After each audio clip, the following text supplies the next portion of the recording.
என்னடா இவன் ரொம்ப நாள் ஆளே காணும், ஆனால் இன்னைக்கு 2 பாக்ஸோட உட்காந்துட்டு இருக்கான்னு பார்க்குறீங்களா? சொல்கிறேன். Welcome to my channel miss Nadiya. So இன்றைக்கி வீடியோ என்னன்னு பார்க்குறதுக்கு முன்னாடி என் கையில் வச்சுட்டு இருக்கிற இந்த 2 பாக்ஸ் என்ன எதுக்குன்னு நான் சொல்கிறேன். ஸோ ரொம்ப நாளாக வந்து யூடியூப்லேயும் சரி இன்ஸ்டாகிராம்லேயும் சரி நான் இன்ஆக்டிவாக இருக்கேன். இன்ஸ்டாகிராம் ஓகே, ஸ்டூடெண்ட்ஸ் வந்து மெசேஜ் பண்ண அவங்களுக்கு ரிப்ளை பண்ணுறேன். பட் யூடியூப்பில் வந்து நான் ஆக்டிவாக இல்லவே இல்லை. ஸோ இதுக்கப்புறம் அந்த மாதிரி இருக்கக்கூடாதுன்னு நினைக்கிறேன். நிறைய டைம் வந்து நான் யோசித்து உட்காந்துருக்கேன். பட் கண்டென்ட் யோசித்து எது ஃபஸ்ட்டு பண்ணலாம் எது அப்புறமா பண்ணலான்னு யோசித்து எனக்கு டைம் போயிடுச்சு. ஸோ இதுக்கப்புறம் வந்து அப்படி இருக்கக்கூடாதுன்னு சொல்லிட்டு நான் இந்த 2 பாக்ஸில் எல்லா கண்டென்ட்டும் எழுதி வச்சுருக்கேன். கிட்டத்தட்ட ஒரு 250 கண்டென்ட் இருக்குது. ஓகேவா? ஸோ இதுக்கப்புறம் வந்து இந்த அரேஞ்ச்மெண்ட் எல்லாம் யோசிச்சுட்டு பண்ணால் கண்டிப்பாக டைம் ஆகும்னு சொல்லிட்டு நான் இந்த மாதிரி எழுதி வச்சுருக்கேன். ஸோ இது பார்த்தீங்கன்னா இந்த பாக்ஸ் வந்து பார்த்தீங்கன்னா ஃபுல்லாக வெளியே ஊர் சுற்றுற மாதிரி பாக்ஸு. ஸோ எங்கெல்லாம் போகலாம், எங்கெல்லாம் எக்ஸ்ப்ளோர் பண்ணலாம் அப்படின்னு சொல்லிட்டு எழுதி வச்சுருக்கேன். ஓகேவா? ஸோ இது வந்து பார்த்தீங்கன்னா எனக்கு எப்போ தான் ரேட் கிடைக்குதோ அப்போ தான் இந்த பாக்ஸ் வந்து ஷஃபில் பண்ணி ஒரு ஷீட் எடுத்து அந்த இடத்துக்கு போய்ட்டு வ்ளாக் பண்ணுவேன். இது எல்லாமே பார்த்தீங்கன்னா இன்ஃபர்மேஷன். ஸோ எங்கே படிக்கலாம், எந்த யூனிவர்சிட்டியில் படிக்கலாம், என்னென்ன ரூல்ஸ் இருக்கா, தென் இந்த மாதிரி இன்ஃபர்மேட்டிவான இதில் தான் இந்த பாக்ஸில் இருக்குது. ஸோ இதெல்லாம் பார்த்தீங்கன்னா எனக்கு வீக் டேஸில் பண்ணுற மாதிரி இருக்கும். நான் வெளியே போய்ட்டு டைம் ஸ்பெண்ட் பண்ண முடியலன்னா ஹாஸ்டலில் இருந்தே வீடியோ மேக் பண்ணுறதுக்கு இந்த பாக்ஸ். ஸோ நான் மோஸ்ட் ஆஃப் பிளான் பண்ணியிருக்கிறது வந்து இது வீக்கெண்டுக்கு, இது வீக் டேஸ்க்கு. அண்ட் இதுக்கப்புறம் கண்டிப்பாக நான் வந்து டெய்லியும் வந்து வீடியோ போடலான்னு இருக்கேன். ஸோ நீங்களும் வந்து என் சேனலை சப்போர்ட் பண்ணுங்கள். இதுக்கப்புறம் வந்து இந்த இன்ஆக்டிவ்னஸ் கண்டிப்பாக இருக்காது. நிறைய வீடியோஸ் இதுக்கப்புறம் நீங்கள் பார்ப்பீங்க. ஸோ டுடே நான் இந்த பாக்ஸை வந்து ஸ்டார்ட் பண்ண போகிறேன். My task box. இது ஃபுல்லாகவே உங்களுக்கு தேவையான இன்ஃபர்மேஷன்ஸ் மட்டும்தான் இருக்கும். எதுவுமே யூஸ்லெஸ்ஸாக இருக்காது. ஸோ வீடியோ வந்து ஸ்கிப் பண்ணாமல் பாருங்கள். ஃபஸ்ட்டு என்ன கண்டென்ட் வருதுன்னு பார்ப்போம்.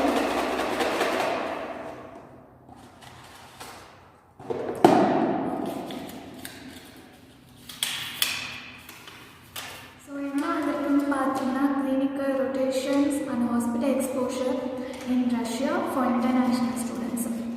ஸோ இதை பற்றி தான் நம்ம இன்றைக்கி வீடியோவில் பார்க்க போகிறோம்.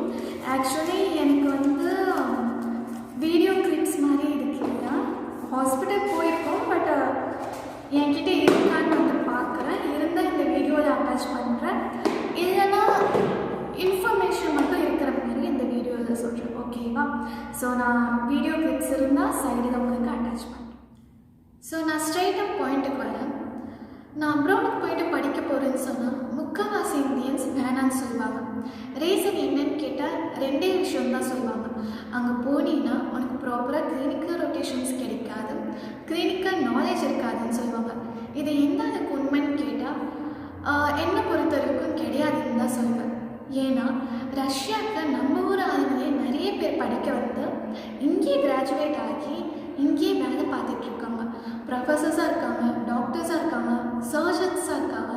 அண்ட் நிறைய பேர் தனியாக கிளினிக் கூட வச்சுருக்காங்க. ஏன் சித்தா ஆயுர்வேத டாக்டர்ஸ் கூட நம்ம ஊர் ஆளுங்க இங்கே ஒர்க் பண்ணிக்கிட்டு இருக்காங்க வித் குட் சேலரி. இங்கே மட்டுமான்னு கேட்டால் கிடையாது, வேறு கண்ட்ரீஸ்லேயும் போயிட்டு பண்ணிட்டு தான் இருக்காங்க.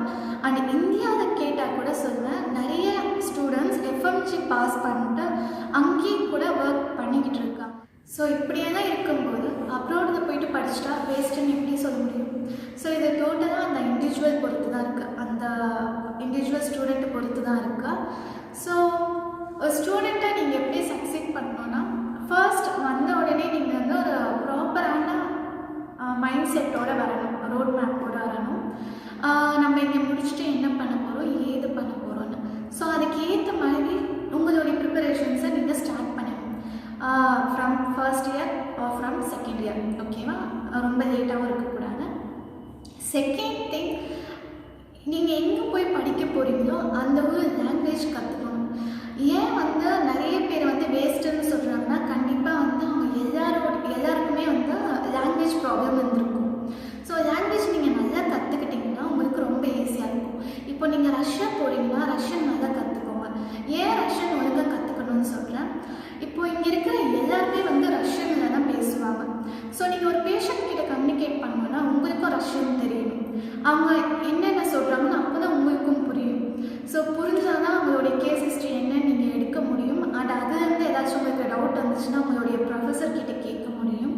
அண்ட் அவர் வந்து உங்களுக்கு வந்து எக்ஸ்பிளைன் பண்ணுவார், டவுட்ஸ் வந்து கிளியர் பண்ணுவார். என்ன தான் வந்து டீச்சர்ஸ் வந்து பேஷண்ட் கிட்டேருந்து ட்ரான்ஸ்லேட் பண்ணி சொன்னாலும் அது நீங்கள் கேட்குற மாதிரி வராது. ஒரு வேளை உங்களுக்கு லாங்குவேஜ் தெரிஞ்சால் நீங்கள் அங்கே இருக்கிற 10 பேர் 20 பேர்கிட்ட நீங்கள் கேட்கலாம். உங்களுடைய நாலேஜ் டெவலப் ஆகும். ஒருத்தர்கிட்ட கேட்கும்போது உங்களுக்கு ஒவ்வொரு டிஃப்ரெண்ட் டைப்பான கொஷின்ஸ் வந்து ரைஸ் ஆகும்.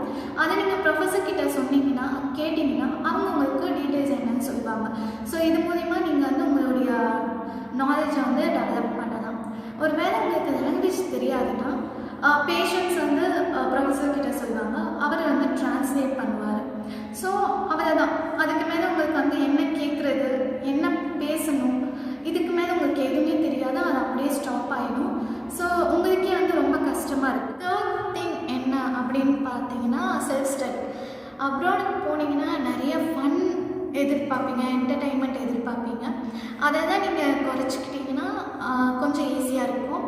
ஸோ அவ்வளோதான். ஸோ கன்க்ளூஷன் என்னென்னா, நீங்கள் அப்ராடுக்கு போயிட்டு படிக்கிறதா இருந்தால் அந்த ஒரு லாங்குவேஜ் வந்து நல்லா படிங்க. அப்போ தான் வந்து உங்களுக்கு நிறைய நாலேஜ் கெயின் ஆகும்.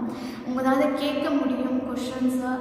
அண்ட் அதுலேருந்து உங்களுக்கு நாலேஜ் கெயின் ஆகிறது தான். அண்ட் செல்ஃப் ஸ்டடியும் ரொம்ப இம்பார்ட்டண்ட்டான ஒரு விஷயம். அடுத்தது இது மட்டுமான்னு கேட்டிங்கன்னா கிடையாது. இன்னொன்று ஒரு முக்கியமான விஷயமும் இருக்குது. நீங்கள் சூஸ் பண்ணுற யூனிவர்சிட்டியை பொறுத்து தான் இருக்குது. ஸோ நீங்கள் ஒரு யூனிவர்சிட்டியை சூஸ் பண்ணுறதுக்கு முன்னாடி அதை பற்றி பக்காவாக ரிசர்ச் பண்ணிவிட்டு அதுக்கப்புறம் சூஸ் பண்ணுங்கள். ஓகேவா? மற்றவங்க சொல்லிவிட்டு அது நல்லா இருக்குன்னு சொல்லிட்டாங்க அப்படின்னு சொல்லிட்டு ஜாயின் பண்ணாமல் நீங்களே உட்காந்து ஃபுல்லாக ரிசர்ச் பண்ணிவிட்டு உங்களுக்கு ஓகே ஃபீல் ஆனதுக்கப்புறம் நீங்கள் வந்து மூவ் பண்ணுங்கள். இல்லைன்னா வேணாம். அதே மாதிரி ஒரு யூனிவர்சிட்டிக்கு ஜாயின் பண்ணுறீங்க அப்படின்னா எப்படியாச்சும் ஏதாச்சும் மூலயமா அந்த ஸ்டூடெண்ட்டை ரீச் பண்ணுங்கள். அந்த யூனிவர்சிட்டி ஸ்டூடெண்ட்டை ரீச் பண்ணி அவங்களுடைய ஃபீட்பேக்கை தெரிஞ்சுக்கோங்க. ஸோ காலேஜில் எப்படி இருக்கா, என்ன இருக்கா, எல்லாமே ஓகேவா, ஹாஸ்பிட்டல்ஸ்க்கு எல்லாம் கூப்பிட்டு போகிறாங்களா, அவ்வளோ என்ன டவுட்ஸ் எல்லாம் இருக்கோ எல்லாமே கேட்டுட்டு உங்களுக்கு கம்ப்ளீட்டாக ஓகேன்னு ஃபீல் ஆனதுக்கப்புறம் நீங்கள் வந்து ஜாயின் பண்ணுறதுக்கு ப்ரொசீட் பண்ணுங்கள். டவுட்டாக இருந்துச்சுன்னா கண்டிப்பாக வந்து அவசரப்பட்டு ஜாயின் பண்ணாதீங்க. ஓகேவா? ஸோ ப்ராப்பராக ஃபுல் இன்ஃபர்மேஷனோட ஒரு காலேஜுக்கு என்ட்ரு ஆகுங்க. ஸோ அடுத்தது என்னோடய யூனிவர்சிட்டியை பற்றி நான் சொல்கிறேன். என்னோடய யூனிவர்சிட்டியில் எப்படி கிளினிக்கல் எக்ஸ்போஷர் இருக்குது அண்ட் எந்த இயர்லேருந்து நாங்கள் வந்து அதிகமாக ஸ்டார்ட் பண்ணோம், இந்த மாதிரி டீட்டெயில்ஸ் எல்லாம் நான் உங்களுக்கு சொல்கிறேன். என்னால் சைடில் வந்து உங்களுக்காக கிளிப் மாதிரி எதுவுமே வந்து அட்டாச் பண்ண முடியாது. பிகாஸ் நான் ஃபர்ஸ்ட்டு ஏதோ ஒரு வீடியோவில் அனட்டாமி ரூமில் இருக்கிற கேடவர்ஸே வந்து ப்ராப்பராக காட்டலாம், ஏன்னா காட்டக்கூடாதுன்னு சொல்லியிருந்தாங்க. ஓகேவா? அதனால தான் நான் வந்து ஆப்ரேஷன்ஸ் வீடியோஸ் எல்லாம் என்னால் இங்கே காட்ட முடியாது. நான் உங்களுக்கு வந்து இன்ஃபர்மேஷன்ஸை மட்டும் ஷேர் பண்ணுறேன், என்னோடய எக்ஸ்பீரியன்ஸ் என்ன அப்படின்னு சொல்லிட்டு. ஸோ ஃபர்ஸ்ட் இயர்லேருந்து நம்ம போகலாம். ஃபர்ஸ்ட் இயரில் வந்து எங்களுக்கு 2 மெடிக்கல் சப்ஜெக்ட் மட்டும்தான் இருந்துச்சு, அனட்டாமி அண்ட் ஹிஸ்டாலஜி. ஸோ நம்ம ஊரில் வந்து அனட்டாமிக்கெல்லாம் வந்து பார்த்திங்கன்னா லைவ் டிசெக்ஷன் பண்ணுவாங்க. அந்த மாதிரி வந்து ரஷ்யாவில் கிடையாது, எங்கேயுமே கிடையாது. ஸோ இங்கே வந்து எப்படி படிப்பாங்க அப்படின்னு பார்த்தீங்கன்னா ஆல்ரெடி பார்ட்ஸாக பிரித்து வச்சுருப்பாங்க. அந்த மாதிரி கேடவர்ஸ் தான் வந்து நம்ம இங்கே யூஸ் பண்ணுவோம். ஸோ பார்ட்ஸாக பிரித்து அதை வந்து ப்ரிசர்வ் பண்ணி வச்சு அதை வச்சு டீச் பண்ணுவாங்க. ஓகேவா? ஸோ இப்படி தான் வந்து இங்கே டீச் பண்ணுவாங்க. எல்லா யூனிவர்சிட்டிஸ்லையுமே இப்படி தான் இருக்கும். அண்ட் ஃபஸ்ட் இயரில் சம்மர் வெக்கேஷன் அப்போ எங்களுக்கு வந்து நர்சிங் ப்ராக்டிஸ் நடந்துச்சு. அது வந்து நர்சிங் ப்ராக்டிஸ் வந்து ஹாஸ்பிட்டலில் வந்து போயிட்டு இன்ஜெக்ஷன் போடுறது அந்த மாதிரி கிடையாது. ஃபர்ஸ்ட் இயர் அப்போ நீங்கள் வந்து ஸ்டிமுலேட்டர் ரூமில் தான் வந்து பண்ணுவீங்க. ஸோ எங்களுக்கு எங்கள் யூனிவர்சிட்டிலே இருந்துச்சு. ஸோ எங்கள் யூனிவர்சிட்டியில் இருக்கிற ஸ்டிமுலேட்டர் இதில் நாங்கள் வந்து ட்ரைனிங் எடுத்துக்கிட்டோம். ஆனால் சில யூனிவர்சிட்டிஸில் வேறு ஒரு இடத்துக்கு போயிட்டு அங்கே இருக்கிற ஸ்டிமுலேட்டர் ஏரியாவில் நீங்கள் வந்து ப்ராக்டிஸ் பண்ணுவீங்க. ஓகேவா? நான் செகண்ட் இயருக்கு மூவ் பண்ணலாம். செகண்ட் இயர்லையும் பார்த்தீங்கன்னா microbiology, biochemistry, physiology, patho anatomy இந்த மாதிரி சப்ஜெக்ட் தான் இருந்துச்சு. அண்ட் சம் நான் மெடிக்கல் சப்ஜெக்ட்ஸும் இருந்துச்சு. அண்ட் டோபோகிராஃபி, anatomy இந்த ரெண்டுமே வந்து எங்களுக்கு இருந்தது. அண்ட் anatomy-யும் நாங்கள் வந்து அங்கேயே தான் பண்ணோம். செகண்ட் இயர் சம்மர் வெக்கேஷன் அப்போ நாங்கள் வந்து ஹாஸ்பிட்டல் போனோம். எனக்கு வந்து மைக்ரோ சர்ஜரி டிபார்ட்மெண்ட் கிடச்சிது. ஸோ குரூப்பாக பிரித்து அவங்க ஒவ்வொரு டிபார்ட்மெண்ட்டுக்கு வந்து ஷஃபில் ஆகிட்டோம். ஸோ நான் போன டிபார்ட்மெண்ட் வந்து மைக்ரோ சர்ஜரி டிபார்ட்மெண்ட். நாங்கள் வந்து ட்ரெஸ்ஸிங் பண்ணோம், பேஷண்ட்ஸ் வந்து பிபி எல்லாம் செக் பண்ணோம், பேஷண்ட்ஸ்க்கு ஈச் டே வந்து ட்ரெஸ்ஸிங் பண்ணுற மாதிரி ஆப்பர்ச்சுனிட்டி எல்லாம் கிடைச்சிது. சர்ஜரிஸ் பார்க்குற மாதிரி ஆப்பர்ச்சுனிட்டி கிடைச்சிது. நிறைய சர்ஜரியே பார்த்தோம். அண்ட் ஒரு சர்ஜரி அசிஸ்ட் பண்ணுற மாதிரி ஆப்பர்ச்சுனிட்டி கிடைச்சிது. ஸோ எங்கள் டிபார்ட்மெண்ட்டில் எனக்கு இப்படி அமைஞ்சிது. பட் மற்ற டிபார்ட்மெண்ட்டு தான் இன்னும் கொஞ்சம் ப்ளஸ்ஸாகவும் இருந்துச்சு, ரொம்ப மைனஸாகவும் இருந்துச்சு. அண்ட் ஃபர்ஸ்ட்டு 2 இயர் இன்டர்ன்ஷிப் அப்போ அவங்க வந்து க்ளீனிங்கும் பண்ண சொல்லுவாங்க. ஸோ இது ரஷ்யாவில் நடக்கிற நார்மலான ஒரு ப்ராக்டிஸ் தான். ஸோ இன்டர்ன்ஷிப் அப்போ க்ளீனிங்கும் பண்ண சொல்லுவாங்க. அண்டு மற்ற டிபார்ட்மெண்ட்டு தான் அந்த டிபார்ட்மெண்ட்டுக்கு ஏற்ற மாதிரி உங்களுக்கு வந்து டீச் பண்ணாங்க. சில டிபார்ட்மெண்ட்டில் வந்து ரொம்ப ஆவரேஜாக போச்சு. ஸோ இது வந்து கம்ப்ளீட்டாக வந்து நாங்கள் கேட்டு அதுக்கப்புறம் மறுபடியும் அந்த டிபார்ட்மெண்ட்டில் இருக்கவங்க கூட அகெயின் என்ன பண்ணலான்னு சொல்லிட்டு அவங்களுக்கும் கொஞ்சம் ப்ராப்பராக வந்து கைட் பண்ணாங்க. வேறு என்ன, அதுதான் செகண்ட் இயர் சம்மர் வெக்கேஷனும் முடிஞ்சிருச்சு.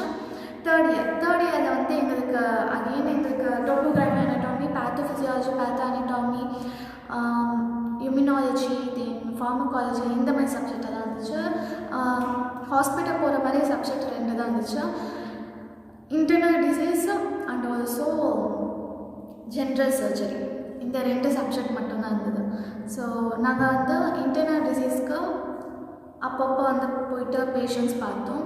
ஆனால் ஜென்ரல் சர்ஜரிக்கு ரொம்ப ரேராக தான் போயிட்டு ஆப்ரேஷன்ஸ் பார்த்தோம். ஓகேவா? ஸோ ஒரு 6 கிளாஸில் ஒரு கிளாஸ் இந்த மாதிரி தான் போயிட்டு பார்த்தோம். தேர்ட் இயர் சம்மர் வெக்கேஷன் அப்போது எங்களுக்கு வந்து இன்டர்ன்ஷிப் வந்து பார்த்தீங்கன்னா ஃபுல் அண்ட் ஃபுல் டயக்னோசிஸ் மாதிரி. அண்ட் ஃபோர்த் இயர் ஃபுல்லாகவே வந்து ஹாஸ்பிட்டலில் தான் வந்து லெக்சர்ஸ் எல்லாம் நடக்குது. அந்த ஹாஸ்பிட்டல்ஸில் தான் வந்து படிச்சுட்ருக்கோம். அதுக்கு ஏற்ற மாதிரி அந்தந்த டாபிக் ஏற்ற மாதிரி பேஷண்ட்ஸ் எல்லாம் இருக்கும்போது அப்போ கூப்பிட்டு போயிட்டு காட்டுவாங்க. சர்ஜரிஸும் அதே மாதிரி தான். சர்ஜரிஸ் எப்போ தான் பேஷண்ட்ஸ் இருக்காங்களோ அப்போ தான் போயிட்டு பார்ப்போம். So 5th and 6th year ஃபுல்லாகவே எங்களுக்கு வந்து ஹாஸ்பிட்டல் கிளாஸஸ் தான். ஸோ ஃபுல்லாகவே வந்து ஹாஸ்பிட்டலில் தான் நடக்கும். அண்ட் இன்னுமே வந்து அதிகமாக கிளினிக்கல் எக்ஸ்போஷர் இருக்கும். ஸோ இந்த ஃபர்ஸ்ட் 3 இயர்ஸ் வந்து பார்த்திங்கன்னா எப்போ போக முடியுமோ அப்பப்போ போகிற மாதிரி தான் இருக்கும். ஏன்னா ரொம்ப கம்மியான ஹாஸ்பிட்டல் சப்ஜெக்ட் மட்டும்தான் இருக்கும். And 4th year 5th year 6th year பார்த்திங்கன்னா ஃபுல் அண்ட் ஃபுல் கம்ப்ளீட்டாக ஹாஸ்பிட்டல் சப்ஜெக்ட்ஸாக இருக்கிறதுனால உங்களுக்கு ஹாஸ்பிட்டலே தான் வந்து லெக்சர்ஸும் நடக்கும். அங்கேயே வந்து நீங்கள் வந்து டே டு டே உங்களுக்கு ஏதாச்சும் பேஷண்ட்ஸ் இருக்காங்க அப்படின்னா கூப்பிட்டு போயிட்டு காட்டுவாங்க. ஸோ இந்த மாதிரி தான் வந்து எங்களுக்கு போயிட்டுருக்கு. உங்கள் யூனிவர்சிட்டிஸில் எப்படி இருக்குன்னு நீங்கள் கமெண்ட் பண்ணுங்கள். உங்களுடைய யூனிவர்சிட்டி நேம் அண்ட் அங்கே எப்படி கிளினிக்கல் எக்ஸ்போஷர் இருக்குது அண்ட் நீங்கள் எப்போதுலேருந்து ஹாஸ்பிட்டலுக்கு போக ஸ்டார்ட் பண்ணிங்கன்னு சொல்லுங்கள். ஸோ நாங்கள் வந்து பார்த்தீங்கன்னா செகண்ட் இயர்லேருந்து ஹாஸ்பிட்டல் போக ஸ்டார்ட் பண்ணோம். ஸோ உங்கள் யூனிவர்சிட்டியில் எந்த இயர்லேருந்து ஹாஸ்பிட்டல் போகிற மாதிரி ஸ்டார்ட் பண்ணுறாங்கன்னு இன்ஃபர்மேஷனை சொல்லுங்கள். ஸோ இந்த மாதிரி நீங்கள் ஷேர் பண்ணிங்கன்னா மற்ற ஸ்டூடெண்ட்ஸ்க்கு வந்து கொஞ்சம் யூஸ்ஃபுல்லாக இருக்கும். ஓகே, இந்த வீடியோவில் உங்களுக்கு நான் இவ்வளோ தான் சொல்ல நினச்சேன். உங்களுக்கு போதுமான இன்ஃபர்மேஷன் இந்த வீடியோவிலேருந்து கிடச்சிருக்கோன்னு நம்புகிறேன். இந்த வீடியோ உங்களுக்கு ரொம்ப யூஸ்ஃபுல்லாக இருக்குது. தேங்க்யூ ஸோ மச் ஃபார் வாட்சிங் திஸ் வீடியோ கம்ப்ளீட்லி. உங்களை அடுத்த வீடியோவில் மீட் பண்ணுறேன். So see you. Bye bye.